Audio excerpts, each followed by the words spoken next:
Hello, everyone. Welcome to this London Review Bookshop event. I'm John Lanchester. I'm talking to Patricia Lockwood. And this is the first event in the history of the world in which a contributing editor of the LRB, whose father is a priest, is being interviewed by a contributing editor of the LRB whose mother was a nun. So that's an all-time Guinness Book of Records style event there. So this is the bit where the interviewer says that someone needs no introduction and then provides an introduction. So Patricia Lockwood, as LRB readers will know, is a star contributor of the LRB, author of these wonderfully electric, lightning-struck pieces about Updike, Nabokov, and most recently a heroine of hers and a heroine of mine, Elena Ferrante, and also the author of 4 books. The second book of poems, Motherland, Fatherland, Homeland Sexuals, was a huge hit in 2014, chosen by many people as one of their books of the year, including by me. Her memoir, Pre-Study, in 2017, was chosen by many people as one of their books of the year, including me. And her new book is a novel, No One Is Talking About This, which will be chosen as one of my books of the year for 2021, if anyone asks me. So it's a real thrill to have you here, Patricia. Thank you very much indeed. Thanks for joining us. Thank you so much for having me. Did I know that about your mom being a nun? Did we talk about that when we were on the podcast before? I don't think we did. No. You kept it a secret from me for all these years? Well, I did. It's an odd thing. I wrote a book, a kind of family memoir called Family Romance. Okay, but you could have called it. You could have called it Nun Mummy. I could have done instead. that. Yeah. God, you could have done that. Now you tell me. Yeah. You could. Maybe You can do a that. second Maybe I'll one. reissue it. Yeah, I think you should. Yeah, as Nun Mummy. Yeah, so I didn't know that about you. Nun Mummy. Yeah, no, it's a weird thing we have in common. So I wanted to start by checking in, really, see how you've been. One of the odd things about this moment is that everyone alive on the planet now has this one huge thing in common, which is we've all lived and are living through this pandemic. So I wonder how's it been for you? Yeah, it is kind of this overwhelming single thought in everyone's mind, right? Yeah, so a lot of people have been asking me about this in the interviews, which is funny because when I started doing the interviews, I was okay. And then insurrectionists tried to overthrow the American government, and that was quite stressful for me. I don't know if that's relatable to you or if that's something you can imagine, but I found that quite stressful, and I basically stopped sleeping, eating, doing anything like that, and I had this tremendous COVID relapse. So I had it last March, and I wrote about it for the LRB in a piece that's quite insane to go back and read now, because you're like, how? First of all, I can't believe I went through that. But second of all, how did I write this piece about it? I would be sitting outside on a park bench wearing these cyber hacker gloves, just typing madly on my laptop, and my head was shaved because I was crazy at that time. And it was a beautiful picture to see. And I was just writing this COVID diary for the LRB because I was very, very worried about not getting in my 4 pieces a year. I was like, shit, I am a contributing editor now. I owe them 4 pieces a year. I better sit outside on the bench in my hacker gloves with my shaved head and bang this one out. And as that implies, you've kept working? Because I find I'm often asked, as a writer, everything must be basically the same. And actually, for me, I found it weird the extent to which I found it difficult to write, difficult to concentrate. It's impossible. Actually, it's very, very difficult. And I thought that was just because of the COVID, but I don't think that it is. Everyone I've been talking to has forgotten how to read. So I'm like, well, that's a relief that it wasn't just me. And I'm like, because, it is kind of my job. It's your job to be able to read and write. So if we suddenly can't do that, it is kind of an issue for us. But you still push through it, right? You're able to do it in the end. I found, because I tend to work to a word count when I'm writing, and I have half the word count, so there's just sort of a part of my bandwidth is just going. Yeah. I don't know where it's going, but it's not, so on a day when I would have been doing 1,000 words, I now do 500, and I'm fully cooked. That's all I can do, and yeah, I've never had that experience before. Just somehow the external world squeezing. Yeah, no, it is the single thought. So you're devoting your bandwidth to that. I think that the Ferrante piece was the first one that felt normal to me. So I wrote the COVID diary, I wrote the Nabokov, and that, if you can imagine a more difficult writer to be working on when you're in lockdown and you're dealing with like neurological effects of like a new bat illness, like there is no more difficult person pretty much to be doing a deep dive on than Nabokov. And I was looking at things like Ben Sinister, and I'm like, fuck you, dude. Just like, get the hell out of here. I'm not reading this. You're crossing the bridge, whatever. Get out. So it might have affected that piece in some way. But by the time I got to the Ferrante, I did feel like myself again. And like I was just in that mood to be reading her, and like she was a companion throughout all these things, because she writes about all of this, like Italy has been through this with Berlusconi, and reading Frantamalia, she talks about all of these things, and she was a wonderful companion throughout the American election and everything that happened after that. It was just she was the right person to be working on at that time. And does it feel like things have shifted in America in terms of, the figure you call the dictator in the book having gone? Are we now living in the after? It feels like the after, and part of it is just because that voice, that megaphone, has been removed from that place where we're all living. So very selfishly, I was like, well, I'm glad he's gone, not just for all of the very crucial reasons, but just because who would want to read this book if he was still installed there, right? So there is this sense that you are reading it from some distance and looking back on a period. Now, it's not necessarily true, of course, because all these policies continue, and he was some sort of like logical endpoint of the American suicidal fantasy, right? So that's what he was. But if he were still the president, no, I don't know that people would want to read this fucking book, right? Like that's depressing as hell. Like I wouldn't want to read it and like read more about this guy. But I did feel justified because, there has been a narrative, or there's been a discourse about the use of words like dictator for people like Trump, and that it was hyperbolic or that it was hysterical. And it's like, no, the dude really tried to fucking overthrow the American government. You do get to call him that now. So I feel very vindicated in that choice. Yes. I hadn't thought about that. Of course, you're calling them the dictator, and the reality has Boom. Yes. bang on. Yeah, deal with it. Mic drop. The thing in the book you call the portal, which is better. The portal's a much better name for it now. I bet that you just renamed my memoir. I bet Jack Dorsey's kicking himself. God damn it. If he can kick himself while doing lotus position on top of a mountain with his beard down to his tits, subsisting on 250 calories a day, yes. Yeah, and doing a really quite remarkable Rasputin impression with the beard. Absolutely remarkable. One of the all-time top 10 Rasputins. Yeah, and when we get to the end, it's like, will he be able to die? Will his body, will we have to put him in the freezing river and do all those other things to him? I won't say explicitly what we did to Rasputin because it might invoke some surveillance on their part, but is that going to happen for him? Is his body ever going to die?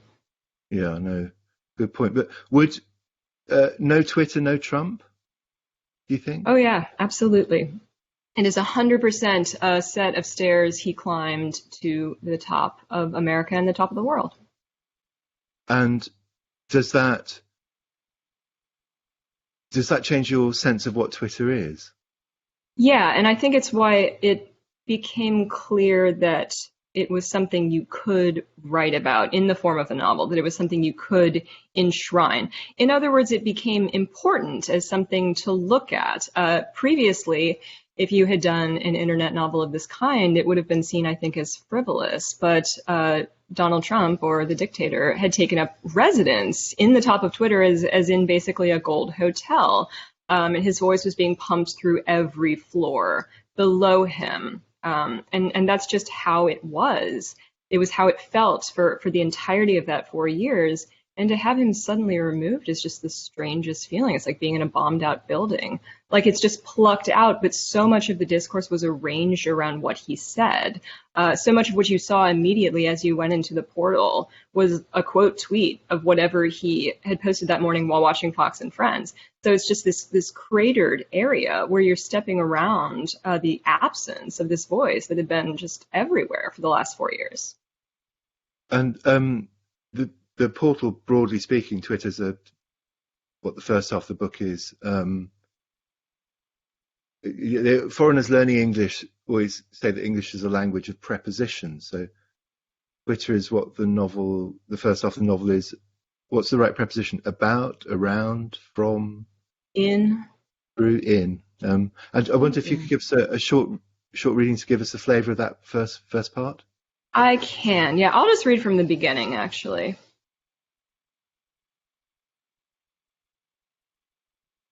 And I think they're doing landscaping outside, so please enjoy. It's like the sound of a buzzsaw in the background, so please enjoy that, everyone.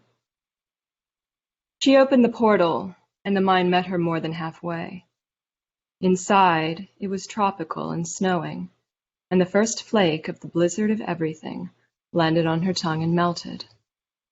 Close-ups of nail art, a pebble from outer space, a tarantula's compound eyes, a storm like canned peaches on the surface of Jupiter, Van Gogh's The Potato Eaters, a chihuahua perched on a man's erection, a garage door spray-painted with the words, "Stop! Don't email my wife!" Why did the portal feel so private when you only entered it when you needed to be everywhere? She felt along the solid green marble of the day for the hairline crack that might let her out. This could not be forced. Outside, the air hung swagged, and the clouds sat in piles of couch stuffing, and in the south of the sky there was a tender spot where a rainbow wanted to happen. Then 3 sips of coffee, and a window opened. "I'm convinced the world is getting too full, LOL," her brother texted her, the one who obliterated himself at the end of every day with a personal comment named Fireball. Capitalism. It was important to hate it, even though it was how you got money.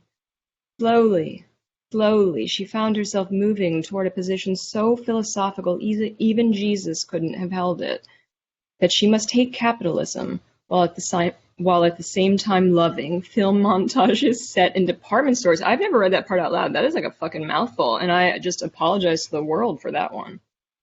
Politics! The trouble was that they had a dictator now, which, according to some people, white, they had never had before, and according to other people, everyone else, they had only ever been having constantly since the beginning of the world. Her stupidity panicked her, as well as the way her voice now sounded when she talked to people who hadn't stopped being stupid yet. The problem was that the dictator was very funny, which had maybe always been true of all dictators. Absurdism, she thought. Suddenly all those Russian novels where a man turns into a teaspoonful of blackberry jam at a country house began to make sense. What had the beautiful thought been, the bright profundity she had roused herself to write down? She opened her notebook with the sense of anticipation she always felt on such occasions. Perhaps this would finally be it, the one they would chisel on her gravestone. It read, "Chuck E. Cheese can munch a hole in my you-know-what." After you died, she thought as she carefully washed her legs under the fine needles of water, for she had recently learned that some people didn't. You would see a little pie chart that told you how much of your life had been spent in the shower arguing with people you had never met. Oh, but like that was somehow less worthy than spending your time carefully monitoring the thickness of beaver houses for signs of the severity of the coming winter? Things that were always there. The sun, her body, and the barest riffling at the roots of her hair. And almost music in the air, unarranged and primary and swirling, like yarns laid out in their colors waiting. The theme song of a childhood show where mannequins came to life at night in a department store. Anonymous History Channel footage of gray millions on the march, shark-snouted airplanes, silk deployments of missiles, mushroom clouds. An episode of True Life about a girl who liked to oil herself up, get into a pot with assorted vegetables, and pretend the cannibals were going to eat her, sexually. The almost formed unthought, "Is there a bug on me?" A great shame about all of it.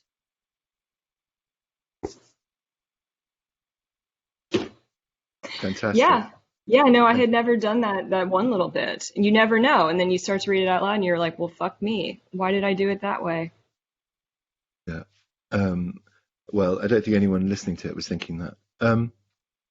I think of you as so there are writers who use Twitter in all sorts of different ways, often for marketing, contacting, networking, blah blah blah.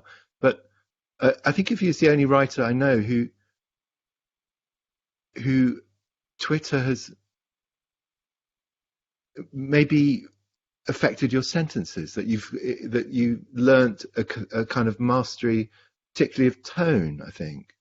Yeah. And there are many examples of that, of kind of particular kind of dazzling, like details that are like rocket flares, often with a sense of disconnection and surrealism and a kind of a poetry in the randomness of the detail. And I wonder if I tend to think Twitter takes more from people than it gives a lot of the time. But would it be fair to say that's not felt true in your case? No, I think that for me, it was a very creatively productive space for a long time. And I think it's because it didn't work backwards. It wasn't like I had books come out and I was told that I needed to be on there so that I could promote them. And I think a lot of times publishing houses are telling people that they need to be on Twitter and they need to be on Facebook. And that's awful. Don't do that for that reason. Like yeah. So I was on it in 2011. In May of 2011, I signed up. And yeah, it was just, it felt like an excellent fit for me. It felt cozy. When I write, I feel like I'm out in space. I feel like completely unlimited, but I also feel like I'm locked up in a closet and like I'm being held very tightly. And I like to work in forms that hold me very tightly, but that also feel very free. And I think that that was true of Twitter, that the white box and the more limited character count, because now it's expanded and you can have a whole paragraph, which is fucked up and not okay. But when you had that very limited character count, that constraint was very productive for me, because I love constraints in that sense. I'm a poet. Like, that's just how that works for me. So yeah, I think that that was true. I think also those were the kind of sentences I had already been making in my life, and they just seemed to fit there really well. And the corollary risk, though, is the thing about the world, all the world being in your head all the time. There's this amazing, I think sometimes think it's the best sentence in the whole of English literature. It's in Middlemarch, and George Eliot is talking about a sort of consciousness, and she says, if we had a keen vision and feeling of all ordinary human life, it would be like hearing the grass grow and the squirrel's heartbeat, and we should die of that roar which lies on the other side of silence. And is that the problem of the internet, the thing that you're writing about? We're living in the roar that lies on the other side of silence, and we have to work out ways of being human. I think it's exactly right. I think that you are not just hearing the grass grow, you're hearing people's hair grow. You're hearing their fingernails grow. You're hearing the cells inside them turn over, and you're hearing their thoughts. But I am smiling because if my protagonist had had recourse to quotation, she would have quoted that most beautiful sentence in English literature, which I was thinking of all the time. Yeah, and it feels that way, and it becomes a clamor, I think, or it became a clamor over the past 4 years. There's a sense of growth that is very good, that feels very fertile, like you are down in the soil and things are growing around you, and that's lovely. Then you feel a part of something that is moving toward the sun, and that's not what it feels like when it simply becomes a noise. And I think that that is how we got to the point where it felt like a kind of collective insanity. It was just these multiplications of the sound. It's these echoes and re-echoes. And it wasn't just a single voice coming out of a single mouth. It was compounded and compounded and compounded in the way the eye of the portal is compounded. It was also a compounded sound. And there's a very frightening thing in the book. I wonder if it's the sort of paradox about the thing that, one of the remarkable things about all your work is this thing about complete control of tone. You have this extraordinary way of, you somehow earned permission to say anything, Mm-hmm.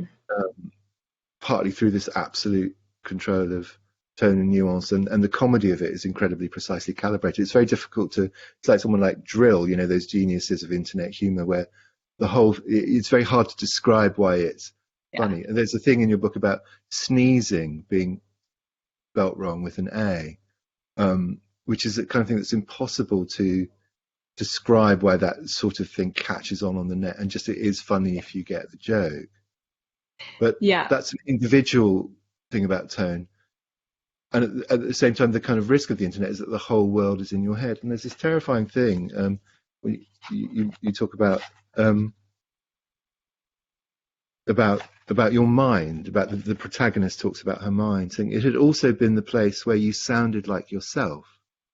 Gradually, it had become the place where we sounded like each other, through some erosion of wind or water on a self not nearly as firm as stone.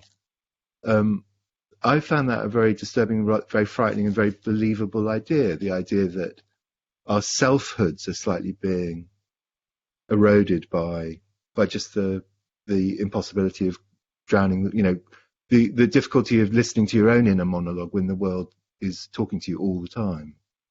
Yeah, well, I will begin with that control of tone because that is what we're doing. The people who are most successful there are people who exert such control of their tone that it almost doesn't allow anything else in, and it becomes what I would say is ungenerous because you are completely protecting yourself. It is your joke. It belongs to you. So I wanted to show that in the first half of the book. It's almost at times hostile. You're correct. It is very controlled. It's very calibrated. And things like sneezing and spelling it with an A, I'll try to read that part out loud, and it doesn't make sense anymore because it has to be textual. It has to be experienced visually. But yes, so it is an iron grip on our own words. And those are the people who are the funniest. Those are the people who are the most successful in that place. But yeah, I think what I noticed early on is that it was easy to drop a single word or a single idea or a single subject into the portal and watch the rings spread, that you could tweet a word and you would see that word in other people's mouths and it happened quickly and it spread far. Or you could invent a joke form and see people adopting it. And something like that is wonderful at first, but eventually it goes very far from you and you have no control over that anymore. And for these freaks like me who are gripping these jokes so tightly, that does feel very unfree. So it is creative at the beginning, I think, to meld our voices in this way. It can be very exhilarating. And it's wonderful, I think, to shout together as people. And at times that is what we're doing. You shout or you sing and you kind of lose your selfhood in that. And that is wonderful. But after a time, you do think, I'm trying to announce something about my own life. I'm trying to talk about my own life or say something that is important to me. And the words that are coming to me are a pre-received form, a pre-received verbal form from this place that exists in my mind that I'm putting there again. And what happens in the novel is that question about control and tone, and the thing about the language that's not necessarily your language, because we're all stuck on transmit and receive, and we're kind of open to everything. It hits tragedy and grief and loss and reality, and there's a very profound shift in the book. I wonder if you had a passage to read from to Yes. give a feeling of the kind of the turn that happens in the novel. Yes, absolutely.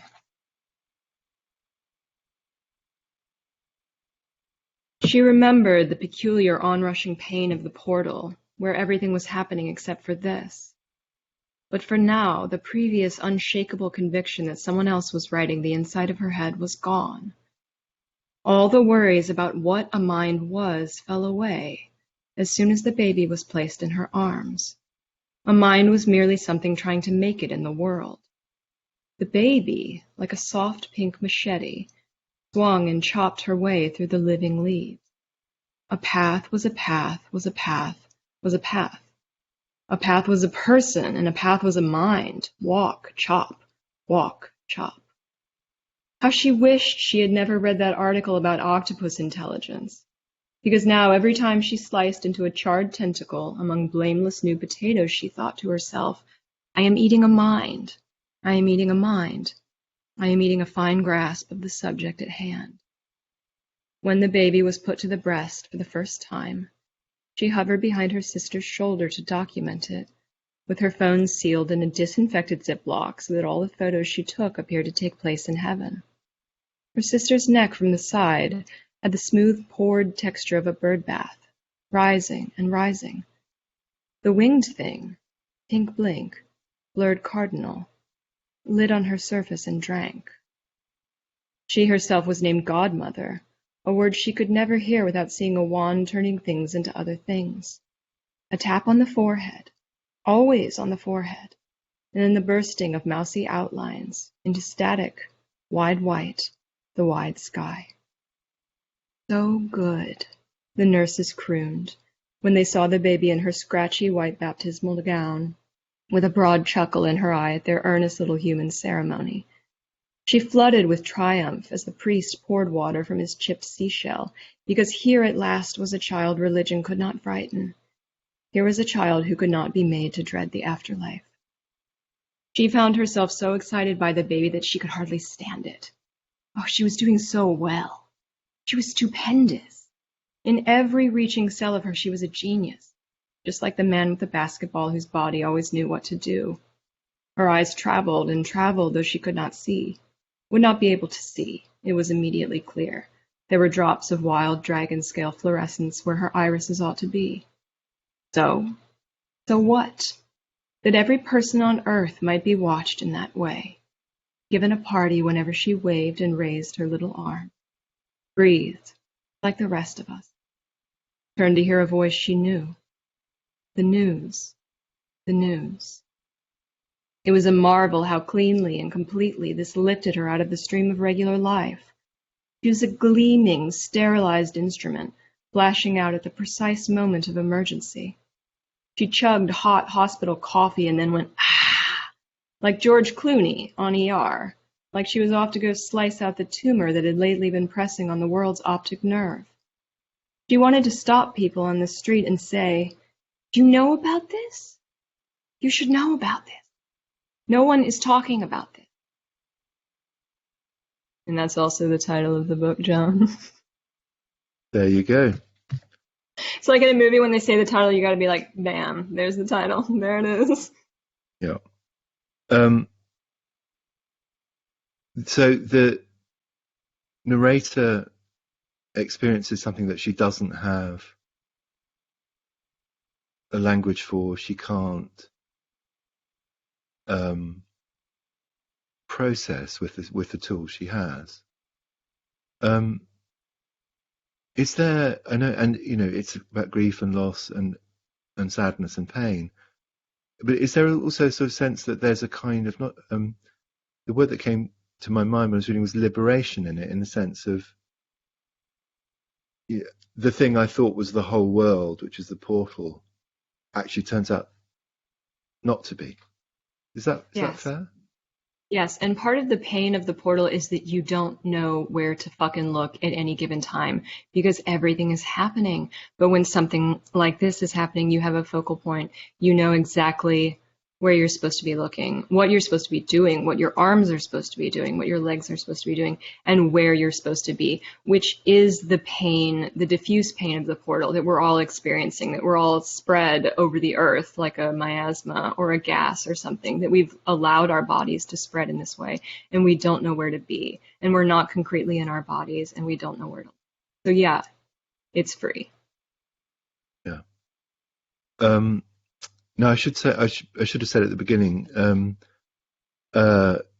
We're taking questions from the audience in a bit, so anyone who has questions, do please lob them in. Yes, please. The things doing events remotely, it's easy to forget doing the stuff that you automatically do in person. And the other thing I should have mentioned was that we have closed captions. Sorry about that. So anyone who needs closed captions, they're there. Is it the case, though, there's this sort of failure, and which is also liberation, and she comes up against the limits of language, the limits of what you can say. I was interested by the thing you said, that she doesn't have reference to quotation and reading. It's quite carefully done that she is trapped. She's within this sort of frame. But even if she didn't, is there, and had access to, as well, all the libraries of the world, is there a feeling that grief and loss and the things that life does do to all of us, take us to a place beyond language anyway? The most the most painful thing maybe in all English literature is the line in King Lear. He just says, never, never, never, never, never. It's the simplest iambic pentameter ever, but it's also the most devastating. And that's in a sense where tragedy takes you to a place beyond language. Is that one of the things that was in your mind writing the book? Yeah, I have thought of it, I think, as pre-verbal because we are talking about a baby, so maybe that is the easiest way to think about it. But it also feels beyond. There is a point in the second half where she is talking about the fact that she can't put any of this in the portal, that she goes completely silent there, because to put that sort of pain in the portal sometimes means that other people distance themselves from you, that you have that reek of pain, of blood on you, that other people have learned to move away from. And so you're scrolling down this timeline and you're learning to avoid the people who are in pain. The people who, in the more frivolous sense, she says the people who can't apply their lipstick within the lines, the people who are horny, the people whose potato salads look disgusting. But above all, you have to avert your eyes from these people who are in mad grief, whose mouths are open like ancient caves with paintings inside, something like that. I should probably know. But it goes all the way back, that there is this just sort of like this gaping cry. And it's inside the body. I mean, as soon as you started to quote King Lear, like tears automatically rise into your eyes because there isn't a better way to say it than that line. Like, you're right, that it is not surpassed, that is all that you can do.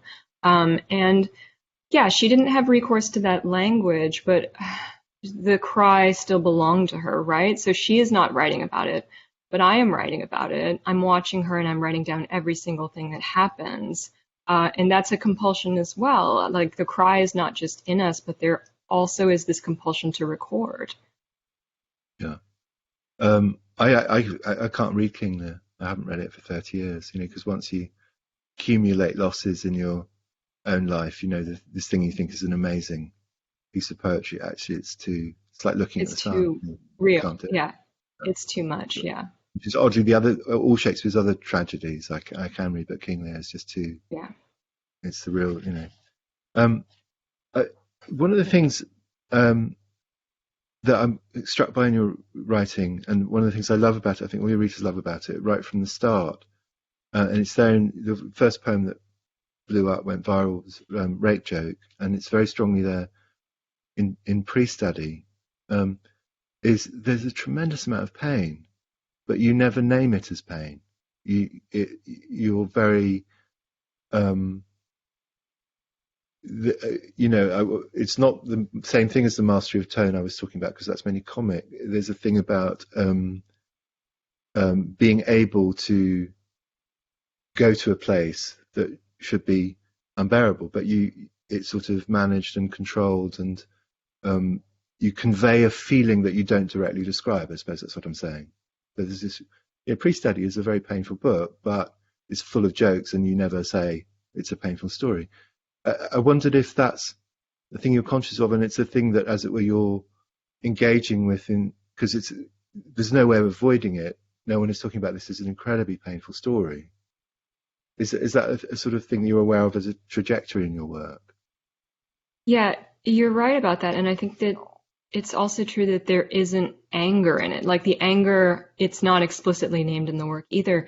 And what I think it does, when I talk to people about this who have noticed this sort of thing, is that it provokes anger in other people. So it's set down, like the story is set down in such a way that other people feel the anger for me. And I think it's slightly different with not naming it as pain. Part of that is that my body doesn't really give names to feelings. It never has. I never know when I'm hungry. I never know when I'm thirsty. I never know when I'm hot. I never know when I'm cold. Maybe I don't know when I'm in pain, but I can talk. My body might be consumed with this fire, with this feeling that I cannot name, and I can talk about the fire. I can set that down, but I think it's because to myself, I never knew what those things were. They did not come to me with names. It was just the caveman feeling. It was the very beginning thing, the before language thing that we're talking about here. Um, yeah, I have that trouble too with not knowing what I'm feeling.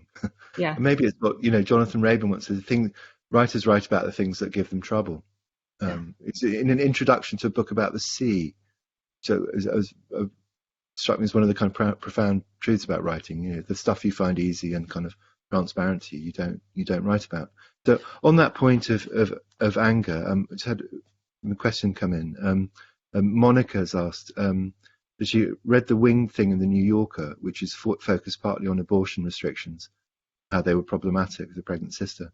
Can you tell us how you see abortion policy fitting in the US, fitting within the larger context of the novel? And I'd like to kind of tack onto that something that I observed about the book, which is by margin, it's the most political thing you've written, isn't it? Because as well as this abstract pain and loss and grief, it's also specifically furious about the current politics around all this. Yes. And in my own life, I was able to feel that anger. Like, I think that there is anger present in the second half of this book because the protagonist is feeling it on behalf of someone else. And in my own life, I was feeling that on behalf of my sister. Perhaps the most political moment is when the sister whose whole life is taken up in the caring for this flowering child, this blossoming child who was never even supposed to arrive, who wasn't ever supposed to come out and cry. Her whole life is taken up in this, and she's writing a letter to her senator, No, the letter's unbearable. Yeah. It's unbearable. And of course, the punchline, if you can call it that, is that it was never even sent. It was not sent before her daughter passed away. But it was just sort of an inchoate cry for help. Like, I need to bring the situation to your attention. Can we do anything that will help not me, but the people who will eventually experience this? So yeah, I was raised in the American pro-life movement, which I've written very explicitly about in Priestdaddy. And even knowing all of those things, even having that background in my own life, I was not prepared for the level of restriction that my own sister experienced. And it was absolutely intolerable to me. And I was able to feel it because it was outside myself. It was not happening to me, it was happening to her. So these restrictions were placed on her by the time we knew that there was something that had gone wrong. Abortion was not even an option. She could have perhaps traveled to another state, but that would have been very dangerous for her. And I'm speaking about my real life here because I think it's better to fix it in those details there. So even me, like I followed this very, very closely in the United States. I wasn't aware of the fact that it was like a felony to induce a woman before, like a certain number of weeks. I didn't know those things. And I think it's so important to say that, my niece was a person. I believe that she was a person. I absolutely believe that it was my privilege to meet and care for her. And I also believe that my sister did not have a choice in that delivery room, whether she lived or died. She had absolutely no choice. And you don't come through a situation like this thinking that women need to have more restrictions, or that people who are pregnant need to have like more restrictions placed on them. For the most part, women are doing what they need to do. People who are pregnant are taking all of these things into consideration. The politicians know nothing about their lives in almost every case. They're thinking about these theoretical situations. They're not thinking about these flesh and blood examples, these real things that could be happening in front of them. They simply don't see them. So yeah, I mean, if this book is more viscerally full of rage, that is why. It's because it's a proxy event. It's not happening to me. I can feel anger on behalf of other people, and I do. Yeah, I must admit, like most LRB readers, I suppose, I knew the kind of broad outlines of the increased restraints and restrictions on women's own bodies, but I was properly shocked by some of the detail, and particularly that thing about inducement. I mean, yeah. And when I was doing that piece for the New Yorker, they were looking for that, because they fact checked very strenuously, and they were like, we can't find this law in the books. And I was like, this is what we were told. And actually, as I was doing this whole interview push, my sister was pregnant again, and it was true again that she could not be induced before a certain date because of this law in the books in Ohio. So in America and in the US, it has taken place, the erosion of reproductive rights has taken place on like a state by state basis because Roe v. Wade is enshrined. We've been chipping away at it on the state Yeah. level. Yeah. So I have a question from one of the most prolific and one of the greatest writers in all English literature, Anonymous. Hey, Anonymous. In response to your observation about people scrolling past the horny, ugly, grieving, why do you think that superficial resonates so widely on Twitter, but more complex but commonplace feelings are uncomfortable? Why is being earnest so off-putting on the feed? Because it's vulnerable, I think. I had the impulse when this was happening with my sister and my niece that, once my niece was born, like I wanted people to see her. I had this impulse to put her into the stream of things, to put her into the portal. And I didn't do that because she was not my daughter. She was not mine, and I didn't want to overstep my bounds. But when you think about doing something like that, you immediately have to leap to, like, what is it possible for people to say? Like, what is the cruelest thing someone could say to me if I lay myself bare in this situation, or if I show the world my beating heart? It can be a cruel place, I think, and it is a place where we sharpen our knives and we sharpen our wits. And yeah, I think that we do sometimes go for the vulnerable. It's that same thing that I talk about where it's like you keep an eye on the stragglers and you determine whether you need to make distance between yourself and that person because they are showing weakness. Yeah. So Tom Brown says one of his favourite passages is when it's stated that the husband always tells the protagonist she looks dead when she feels most alive. Do you feel there's an element of going through the motions with extremely online people after a point? I suppose that's Maybe. there's a kind of hollowing out. Yeah, but this is true of me, and I think it means something a little bit different in my case, which is that when I go outside, I compose my face for consumption, right? I compose my face in order to be seen by people, to be, in a sense, devoured visually by people. And I'm always very conscious of that every single moment. And when I'm by myself in my house, it just goes like this, and it goes into a state of rest that feels much more like myself than what I do in public. And it is sort of like a joke between us, and probably I should have gotten like a ventriloquist dummy for this tour that I could like sit on my lap and like make talk when I'm talking about my protagonist instead of myself. But yeah, it's just something where if I'm left to my own devices, like I have no concern about arranging myself for consumption. And that is why a certain kind of person, a person like me, goes into the portal in the first place, because you feel, I don't know, more your essential self there sometimes. Right. So the portal isn't a version of having your mask on, it's a version of mask off. Yeah. Yeah, it feels that way when you first go in. But then I think as it sort of like concretizes, as the forms become rigid, masks do appear. But there are these initial moments, when a new platform is adopted, when there's a new place where suddenly everyone's just moving, like moseying their way on there. Those are places of tremendous freedom at those times.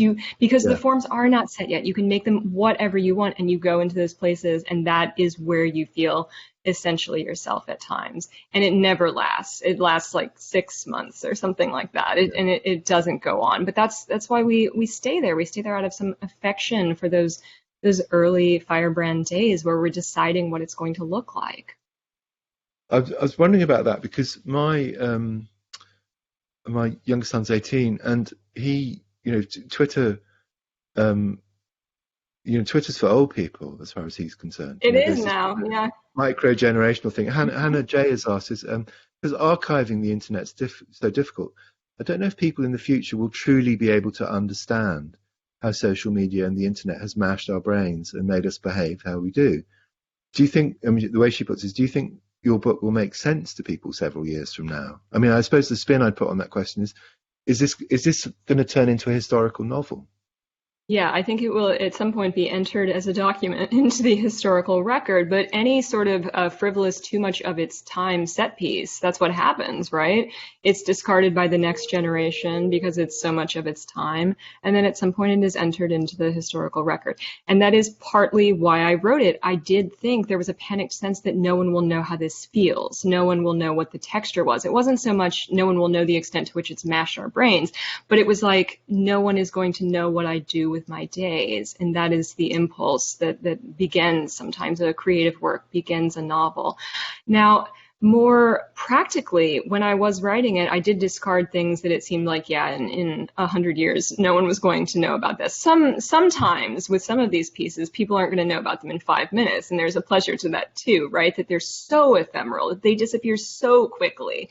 But I tried to choose things that were sort of centered around concrete details. So if there's a part that's talking about like an op-ed about fancy ham or heinous substitutions in guacamole, there's a reality to that idea in itself that you don't necessarily need to know the reference. So going through, yes, I tried to choose more things like that that could be grasped, that could be held in the hand. But the thing is that you don't know. Like you have absolutely no idea what people of the future are going to make of your book, and that's included in the first part as well. You know, like history decides, and we don't know what decision will be laid down. Yeah. Do you think? So I had a party trick I used to do it when I was at sort of university age of that you could pick people. I could tell people who were exactly my age, and it was whether they could remember the first time they'd seen a colour TV. Okay. Because people who are a year younger than me, I was born in 1962, people who are a year younger than me, their tellies were colour the first time they saw them. And people who are a bit older, you just couldn't, for whatever reason. There's a particular band. Do you feel that you have a kind of micro-generational coding in terms of, because you're born in 1982, so you'll have, your mind was being formed, your consciousness being formed, you're reading, you're thinking, before the internet. Yes. Is that your watermark that you're old enough Yes. to think, holy fuck, what's this new thing? Yeah, so I told Dan Kois in the Slate interview, I was like, I'm from the perfect internet generation, which means that, yeah, I was formed beforehand, and I remember the moment that it came into my home. And he asked whether it was when I was a teenager, but it was just at that, like, it was like 12 or 13. It was that sort of perfect age for that to happen. So we had to learn it. We had to sort of figure out a literacy that I think that people who are older and people who are younger don't necessarily have. We had to navigate the waters in a different way. But above all, we remember a time before. That in retrospect, it was like I was like rolling around in baseball fields or whatever, and I'm like, oh, how free. But then I'm like, why the fuck would I be doing that? Like, why would I be rolling around in baseball fields when I could be online? So yeah, I do remember that moment beforehand, and I think that specifically marks people who are of my cohort. Do you remember that the modem thing? You know, Oh yes, yes. I Oh, you wonder got it when that. perfectly. I wonder Yeah. when that went, because like my sons don't know anything about that. So the oldest is Because it's 23. such a specific sound. There's another thing that I find really interesting, which is like how quickly things like that go away. Like you do forget previous iterations of like the Twitter homepage. You don't even remember what they look like because they're replaced with the subsequent one. But there are very sort of specific memories, sense memories of early computer stuff, and the modem sound is definitely one of them. Like I won't forget that till the day I die. It could be like I'm in a coma and they could like raise me with that sound probably because it's like encoded at this point somewhere inside my body. Yeah. So Simon, I suppose you've answered this. Simon O'Hagan is asking how do you think of life before the internet? I mean, you don't have a sense of a lossless Eden, and then the internet came along. No, I mean, the baseball fields that I was rolling around in eventually gave a bunch of the kids at my school leukemia. So no, there's no like free paradise that I could go back to. But I also remember, I mean, I did have a very free childhood. I was very much outside, which you might not expect. I knew how to climb trees and stuff. You might not expect all of these things about me. All of that was true, but there was also this sense, this overwhelming sense at times that I did not know how to find out the information I needed. I would read about an artist. I would read about a painting. I wanted to see that painting. I did not know where to go in order to see that painting. There would be questions that itched you for years, like trivia questions, just little things about spelling or dates, or just some sort of like trivial ephemera that you wouldn't find out for years and years and years because you couldn't go to the place where those questions were answered. So in a sense, the internet removed that panic from me. It did tell me where to go, and it opened up a world of information, a world of images, and a sort of it opened up the archive, really, like what we had saved of human civilization. And it opened up the world to be a writer as well, because I sometimes think that the world of American literature is more sort of class-based, and where do you go to college, who do you know, than people think. The notion that Kerouac hitches from one end of America to the other, writes it up on his typewriter, and suddenly all the doors open. That actually, that's not really how it works. No, it's not. And I think that it's like part of the way I'm written about, and the way I'm written about, or the way I'm treated as this like sort of like novelty act or clown. Part of that is just because I'm like very like this, but part of it is because of that. It's so rare now for someone not to have gone to college who's like operating currently in the field of American letters, that it is treated, you are treated as something of a freak, which doesn't seem like it should be true. It seems like there should be more room for variety of experience. But it isn't just that. It's that like networks, I think, in America, because there's so much space, we're very dependent on those networks. So in a place like Ohio, I've discussed the phenomenon of Ohio Facebook, the poison groundwater of Ohio Facebook. And that's because it's so tightly clustered around those lines of acquaintanceship, like who people know, like that's how you get jobs. This is how things happen for you in your life. It's how you sort of filter the world, like the information that you find out. You might become a conspiracy theorist because of someone you knew in high school, that kind of thing. So I think also because of just the vast space of America, there are these like knots of human connection that we're reliant upon. Yeah.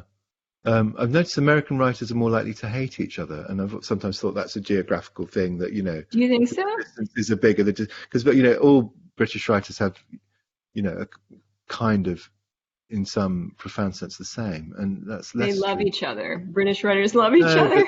But it's sort of more huddled, and lots of things in British life are implicit. And there's an old joke of Martin Amos's, in Britain everyone was Labour except the government. And that's where everyone. Well, that's New York, though, knows. right? Like, I don't know a single person who voted for Nixon. Like, that is the same thing. So a lot of times when we're talking about the world of American letters, we are talking about New York. And yeah, that might just be a thing about like New York itself. It's from what I hear, like culturally, it is kind of like a backbitey place. But yeah, I think that if you're born in another place and you dream about going there, and this sort of like ideal of the literary party or the literary conversation that you're one day going to experience, and you get there and you're like, oh no, this isn't what I wanted. This is not what I signed on for. I don't like this. I'm leaving the party. Yeah, that's I think a thing that happens too. Maybe it's out of a sense of disappointment that none of us are finding that conversation that we want, that ultimate party. Yeah, I think it's also a thing that the literature, in its deep nature, isn't social. It's not. If you wanted to be a performer, and if the thing you most, in your innermost being, deeply depend on is in-face, person-to-person human connection, you tend not to become a writer. Exactly. It's like tortoises. They can only get so close. I mean, I assume they're fucking in some way, but a tortoise can only get so close to another tortoise because it's got that big thing on its back. And that's the word. They don't look like they're enjoying it. I mean, I've seen those. Oh, you've watched you do seem like a guy who's maybe late at night on YouTube. Like, I will find out what tortoises do, how they reproduce. No, I'm super vanilla. It's David Attenborough only. It's BBC. It's just the mainstream stuff. I had for a while a part in the book that I really regretted losing. That was about the protagonist is, walking on the beach, and she sees two hermit crabs just like going at it. Oh, forgive me. It's horseshoe crabs, the enormous ones that are prehistoric. They look very much like they partake of the dinosaur world. And she sees them fucking, and she actually sees the larger horseshoe crab like rear up off the other one and experience what is obviously like a horseshoe crab orgasm. and she thinks, how many people have seen this in real life? How many people have experienced this moment of seeing the one horseshoe crab like rear off the other one and clearly like reach the climax of pleasure? And of course, she goes to YouTube to find videos of it, right? Yeah. And there are 5 million horseshoe crab fucking Yeah, videos. everybody's seen it. Apparently, everybody knows how it goes down. So you've moved through, Twitter, poetry, memoir, fiction. Giles is asking a question. Have you ever thought about doing a multimedia piece designed for online? He quotes John Bois 17776. Are you thinking in terms of moving through the forms that way? I think I was never actually, it would have required some sense of construction, of online construction, which I think that probably John has and I do not. So I admire things like that, and I don't think in those terms. I'm very old school. I'm quite traditionalist in my way, that I do want like a big fucking piece of paper, and like a quill pen really is what I would choose, ideally, if it were up to me. So I don't think in that form. I wouldn't necessarily push my work in that direction, but I mean, it was as much as I could do to have a PowerPoint for the British Museum lecture. I was like, damn, this is a lot for me. This is almost too multimedia. And the guy at the beginning was like, do you want to play some music? And I'm like, damn, how many things do we need going on at one time? Yeah, so maybe multimedia is not actually my thing. Maybe I'm strictly vanilla in that sense, in a David Attenborough. Fair enough. Okay, and I think we've got time for one last question, which is from Tom Brown, and he says, can a dog be twins? This one, I believe, must rest in the status of a Zen koan. I don't think that we can answer that one. Although we do have a very beautiful image of it that my friend Stephanie did. She painted for me, and it is just the poster of the Danny DeVito, Arnold Schwarzenegger movie Twins, but she's replaced the actors' heads with dogs' heads. So yeah, I think that that's as close as I get to a true answer of the can a dog be twins question. You could. It did slightly bother me actually, and in fact, I deliberately haven't looked it up because I think that'll take me to some.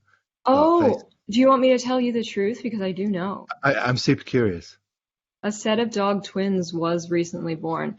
It was something like 2014 or something like that. It's like quite recently, in the last 10 years, there was dog twins. And then I wondered, what if that's something I saw?